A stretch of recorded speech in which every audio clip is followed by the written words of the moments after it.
we have about a 92 to 100% success rate because we've done it for 30 plus years. So that's the only reason I asked that. I just don't want to see you get hurt or have no cash flow coming in, because that can happen too, obviously.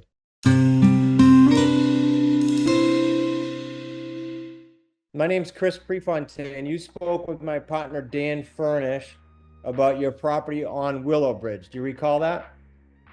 Yeah. Fantastic. He sent you a follow-up email. He's tied up today with some meetings and asked that I just follow up on that, answer any questions you might have, and see if this might be a fit. Did you have a few minutes? Yeah. Okay. Did you receive the email okay? Yeah. Great. What questions would you have about getting this done? He explained it pretty well, and I understood. I don't know whether I'm gonna go that route, because actually I was thinking about going that route myself and put it up and my owner myself. Okay. And basically do the same thing. When you say do the same thing, could you just explain what you mean by that so I'm tracking with you? Get me a buyer, get a little over 10% down, 10 to 15% down, and put them in the house and give them opportunity to finish improving their credit over the next couple of years, help them out with the program with that, and work with the cash flow difference until that 2 years or 2 or 3 years is up.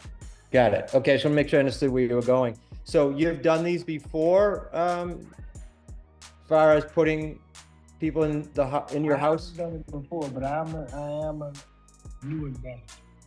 You're a new investor? Mm-hmm. Okay.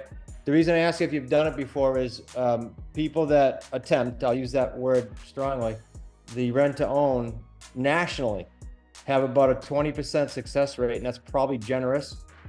We have about a 92 to 100% success rate because we've done it for 30 plus years. So that's the only reason I asked that. I just don't want to see you get hurt or have no cash flow coming in, because that can happen too, obviously. Yeah, well, I'm not saying rent to own. I'm saying basically to sell it. Okay, so you'd be open to selling it to someone with a small down payment, and you'd own a finance? Owner finance, yes, sir. Okay. Well, not a small down, a large down payment. What's large? He was saying that if you all got about 10%, which is about 55,000, then I would split it with you guys. And I would like to be able to have the whole $55,000 to $75,000 in my pocket. Okay, let me ask you a different question, just to make sure, again, I'm tracking with you. Hypothetically, if tomorrow I provided a solid buyer who needs time, which is what you're looking for, and you got a down payment and I got paid from the buyer, you didn't come out of pocket, it sounds like that would be of interest to you. Yes? No? Well, I mean, that would be more of interest. I mean, considering how much that buyer's gonna put in my pocket. It maybe 70,000. Right. We wouldn't know yet. I'm just talking hypothetically. I think 10 might be a little strong, but I wouldn't know till we took it to the market and presented options to you. 10% is like 50. Yeah. 53,000. Right. 10% is like 55,000. Right. No, I understand. So I was just talking hypothetical. At least 10%. I understand. The reason I ask you that is, instead of you going out and trying something for the first time on a $500,000 asset, it makes a little more sense to me, and you could tell me if you don't agree, that we would do that for you and you wouldn't pay us. That sounds like that would work as long as we could find the right down payment for you. Is that correct? That's part of it. The other part is that I'd rather make my cash flow different. From the difference from what I'm paying in my note and what I want to pay, what I would like to charge somebody, what I feel would be the marketable rate to, have my monthly notes. Mm-hmm. Well, above my regular note. Your note is only like 16 or 17. No. I understand. Right. Your note is only like 1,600, right? Right. Is that PITI everything? Yes, Okay, well, for $500,000 house in any market, you can get obviously a lot more than that. exactly. Okay, so that's not an issue at all either. We can run some comps, and I'm sure you have. Do you have an idea of what you want monthly? Again, hypothetically? I mean, I would say at least 2,600 Okay, so, for $539,000 house.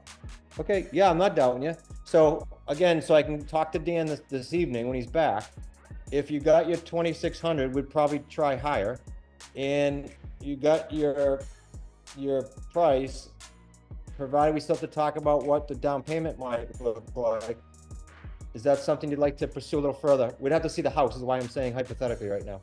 What role would you all play? Is this by basically getting me a buyer?